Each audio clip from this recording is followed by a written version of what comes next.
That's true. I forgot about that. Chad, thank you very, very much. So to Chad's point, the president still carries some weight, and there is fear certainly among Republicans challenging him.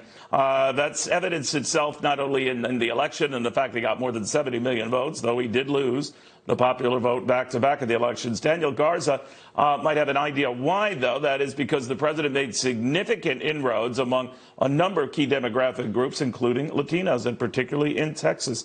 Daniel, very good to have you.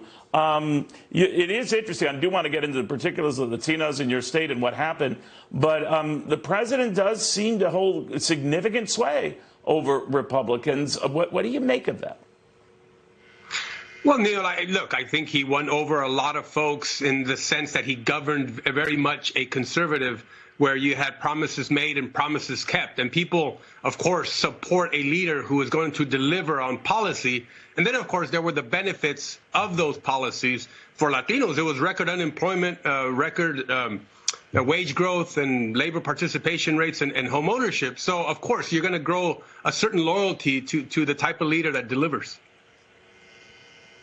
Daniel, were you surprised? I mean, the Democrats were sort of salivating the prospect of making this red state of Texas go blue, much as they were kind of teasing, pushing that 4 years ago, as they were in the Cruz contest and his reelection battle. What do you make of that and of where they're positioned, that is Democrats in the future? Because they always have been pushing this notion, we could turn the Lone Star State, but a lot depends on much more Latino support. And they didn't get a lot of it, certainly in your county and beyond.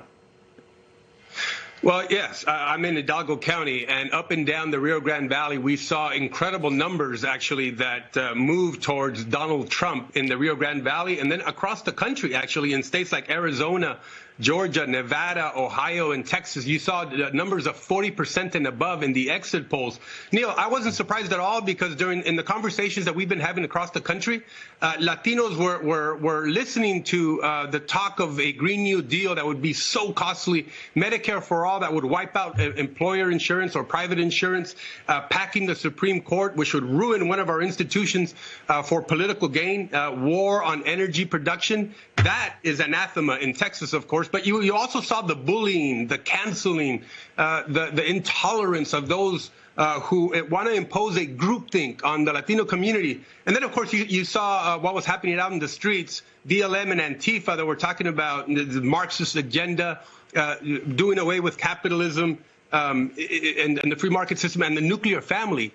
Latinos were listening to this, and they were saying, wait a minute, I don't relate to that, and I don't want to be a part of that. And I think that's why you saw, one, the benefits of good policy, but then also rejection of these bad policies.